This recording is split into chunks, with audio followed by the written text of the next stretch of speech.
This news is brought to you by DDM College of Pharmacy. Pandit Deendayal किसान बागवान समृद्धि योजना के तहत पॉली हाउस के निर्माण पर सब्सिडी नकार कर कई किसानों को कर्जदार बनाने के मामले का पटाक्षेप करते हुए state vigilance and anti corruption bureau ने बड़ी कामयाबी हासिल की है। ब्यूरो ने इस मामले में एक बैंक की सेवानिवृत्त शाखा प्रबंधक के साथ 2 और लोगों को गिरफ्तार किया है। इस मामले में आरोपी ने अपने साथी के साथ मिलकर दर्जनों लोगों को करोड़ों रुपए की चपत लगाई है। State vigilance and anti corruption bureau का दावा है कि इस धोखाधड़ी को उस बैंक के तत्कालीन शाखा प्रबंधक के साथ मिलकर अंजाम दिया गया। उम्मीद जताई जा रही है कि आने वाले दिनों में इस मामले में कई खुलासे होंगे। पूर्व धूमल सरकार के कार्यकाल में किसानों व बागवानों के लिए पंडित दीनदयाल किसान बागवान समृद्धि योजना का शुभारंभ किया गया था। उस समय इस योजना के तहत पॉली हाउस निर्माण के लिए 80% अनुदान प्रदान करने का प्रावधान किया गया था। उपमंडल गगरेट के ही एक व्यक्ति ने पॉली हाउस निर्माण के लिए अपनी एक फर्म तैयार की और उस फर्म के माध्यम से पॉली हाउस निर्माण के लिए लोगों को प्रेरित किया।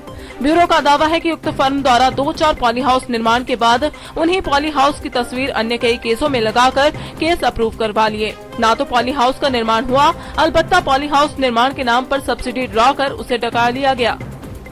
इस मामले में कई लोगों को चूना लगाया गया। जिन लोगों के केस अप्रूव करवाए गए उन्हें पता नहीं चला कि कब उनके नाम का केस अप्रूव हो गया और कब उनके खाते में आई सब्सिडी को डका लिया गया। जब बैंक की ओर से उन्हें नोटिस जाने लगे तब इस धोखाधड़ी का खुलासा हुआ। उसके बाद कुछ लोग प्रदेश उच्च न्यायालय भी गए तो कई लोगों ने अम्ब न्यायालय के दरवाजे भी खटखटाए। एक शिकायत state vigilance and anti corruption bureau के पास भी पहुंची। ब्यूरो ने जब पड़ताल शुरू की तो कई चौंकाने वाले खुलासे हुए। ये शातिर तीन तरह से लोगों को बेवकूफ बनाकर ठगते रहे। पॉली हाउस निर्माण के नाम पर उक्त बैंक से सीधे लोन भी पास करवा लिए गए। State vigilance and anti corruption bureau की पड़ताल में पॉली हाउस निर्माण करने वाली कथित फर्म का मालिक, उसका एक साथी व उक्त बैंक की सेवानिवृत्त शाखा प्रबंधक कार्रवाई के घेरे में आई, जिस पर वीरवार को बैंक की गगरेट शाखा में पहुंची विजिलेंस की टीम ने इस मामले से संबंधित रिकॉर्ड कब्जे में लेने के साथ साथ तीनों लोगों को गिरफ्तार कर लिया है। आपने गिरफ्तारी में क्या पूरा मामला? इसमें ऐसा है जी कि ऊना ज़िला के गगरेट में एक पॉली हाउसों के नाम पर केसीसी बैंक से लोन लेकर एक फर्जीवाड़ा चलता रहा है। ये हम कह सकते हैं कि वर्ष 2009 से लेके 14, 15, 16 तक चला है। इसके बारे में विजिलेंस के पास भी एक शिकायत आई थी जिसमें जांच हुई और उसमें मुकदमा दर्ज किया गया। ये 2 लोन हमारे पास 2 लोन केसों की हमने मुकदमा दिया था, जिसमें एक 12 लाख का लोन था, एक 15 लाख का लोन था। तो गगरेट के तत्कालीन मैनेजर और एक गगरेट इस पॉली हाउस का जितना भी फर्जीवाड़ा है इसका, जिसको सरगना बोला जाता है, कुलदीप चंद वो है और उसका एक साथी वरुण कुमार। तो इन तीनों ने मिलकर के ये 2 लोगों को विक्टिम बनाया और उनके नाम से कागजात भर के ये 12 लाख और 15 लाख के लोन क्रमशः जो है ये लोग खा गए। एक ही दिन में लोन सैंक्शन, एक ही दिन में कागज़ भराए, उसी दिन लोन सैंक्शन किया, उसी दिन जो है वो सारे का सारा पैसा जो है इन दोनों लोग के खातों में, यानी कुलदीप चंद और वरुण कुमार के खाते में बैंक मैनेजर ने डाल दिया।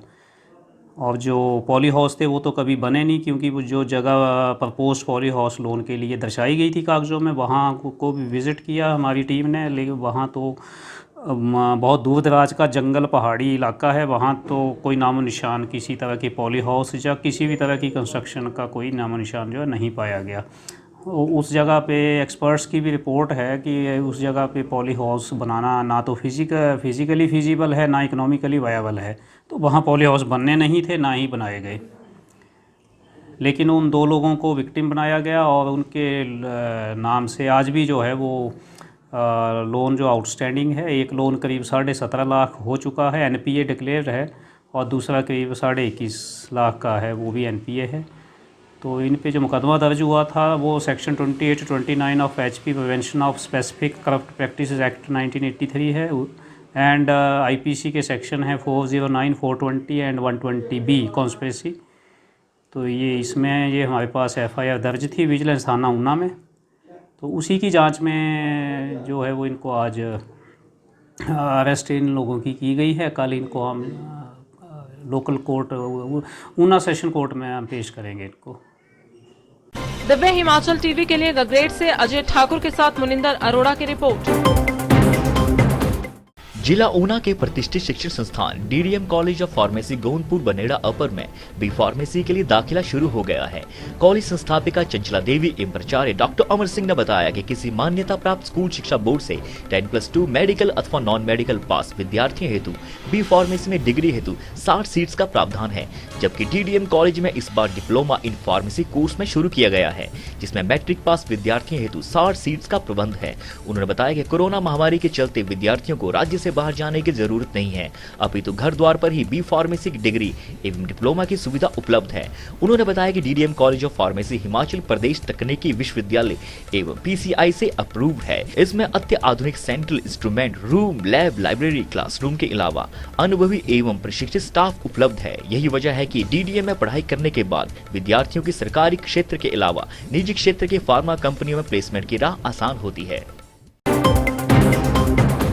हिमकैप्स प्रोफेशनल कॉलेज बडेड़ा ऊना में दाखिला शुरू। सहकारिता आंदोलन के जन्मदाता ठाकुर हीरा सिंह के सपनों को साकार करते हुए हिमकैप्स प्रोफेशनल संस्थान आपकी सेवा में समर्पित है। सहकारिता क्षेत्र में देश का ये पहला संस्थान है। यहाँ वकालत व नर्सों की पढ़ाई करवाई जा रही है। सीएम जयराम ठाकुर, केंद्रीय राज्य मंत्री अनुराग ठाकुर, सहकारिता मंत्री राजीव सहजल व मंत्री वीरेंद्र कंवर ने भी इस लॉ ऑफ नर्सिंग संस्थान की जमकर तारीफ की है। चेयरमैन देसराज राणा के नेतृत्व में कॉलेज बुलंदियों को छू रहा है। पढ़ाई की प्राथमिकता तो इस कदर बेहतर है कि हिमकैप्स लॉ कॉलेज की छात्रा प्रवीण लता सिविल जज बनकर कॉलेज का नाम रोशन कर चुकी है। लॉ के स्टूडेंट हिमाचल विश्वविद्यालय में टॉप कर संस्थान का नाम रोशन कर चुके हैं।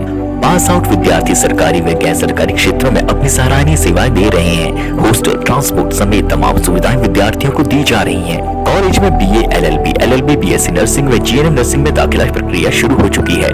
दाखिला पहले आओ पहले पाओ के आधार पर शुरू है, तो जल्द संपर्क करें।